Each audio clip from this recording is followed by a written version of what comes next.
تشریح مسلمانانو ورونو دا تجاره عرب یو سیزن لري که نه یو وخت لري چې هلته ډېره ګټه کوي دغسې دغه د ثوابونو په ګټلو کې د 12 میاشتو کې دغه د روزې میاشت بیا داسې مثال لري لکه ګټې موسم ډېر ثوابونه پکې دي موږ تاسو وایو نفل په فرضو بدلېږي فرض په هغو بدلېږي دا خو هر وخت نه وي بیا لیلة القدر شپه هم پکې را روانه ده ګوره چې هغه څومره ده که نه تاسو ثوابو باندې خبرې شو دلته بیا مستقله خبره کوو روزې په منځ کې انشاءالله العزیز دا روزه قرآن کریم کې شته راغلې ده هو حدیثو کې شته هو څنګه الله عز وجل سورة بقره 103 نمبر آیت کې فرمایي اعوذ بالله من الشیطان الرجیم کتب علیکم الصیام فرض کړل سوې ده په تاسې باندې روزه کما لکه څنګه چې کتب علی الذین من قبلکم فرض کړل سوې وه په مخکې امتونو باندې دا کوم نوی شی نه ده ای مسلمانانو مخکې امتونو باندې روزه فرض وه خو ایام معدودات خو دا شمار یو څو ورځې دي یو میاشت ده شمارل کېږي 1 2 3 4 10 صحیح ده مخکې داسې ترتیب نه و مثلا میاشت کې به 3 ورځې نیولې ایام البیس ورته وایي 14 15 د سپوږمۍ چې وي که نه خو په مسلمانانو باندې یو میاشت فرض او بل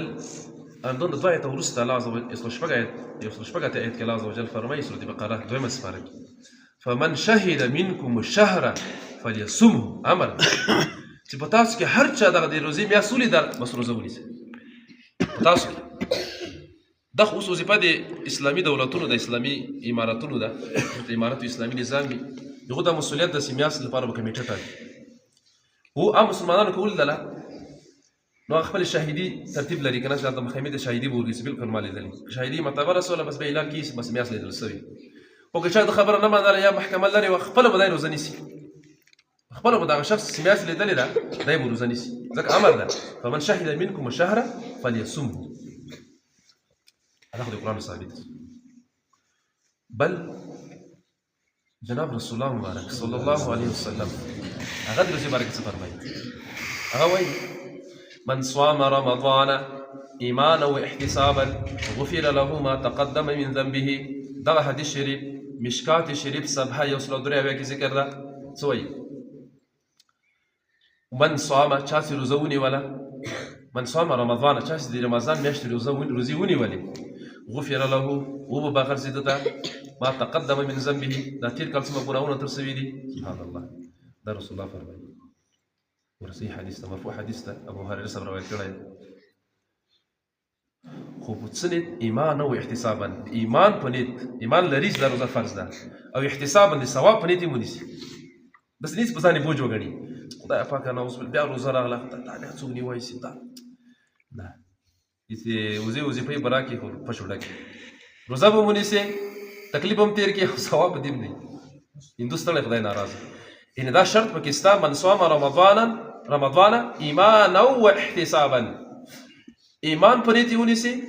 بنیت ایمان واحتسابا د ثواب په نیت یې ونیسي چې الله ماته ثواب راکړي غفر له ما تقدم من ذنبه ګوره هغه نه وروسته بیا غفر ټکی راغلی انشاءالله الحمدلله به همدا نیت وي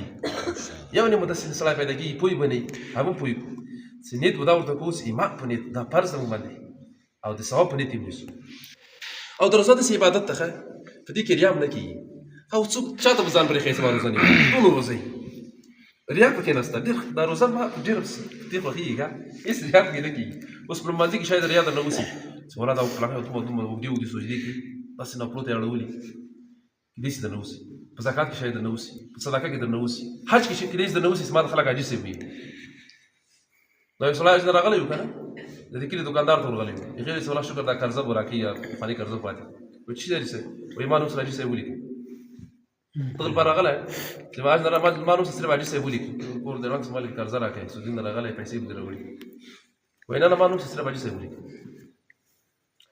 نو په روزه کې به ته څه رقم ریا وکړې خو تا هم روزه ده احمد هم روزه ده محمود هم روزه ده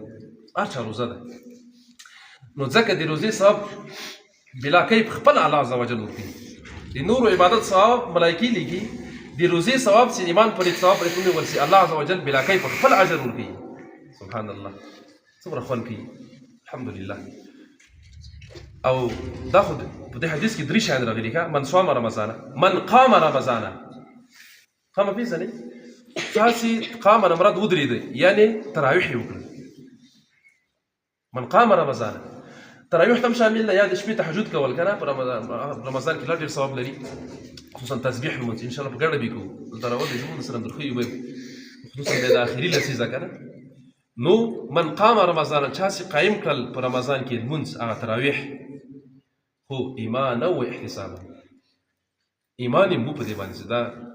سنت دی تراویح. ګورې د تراویح سنت موقت دی. ګوره ښه دا څه کوي ځینې خلک اوس پیدا شوي دي اسلام په جامه کې که نه، ډېر خلک پیدا شوي دي. څوک وایي اعتکاف وکړم، څوک وایي تراویح اول به هېڅ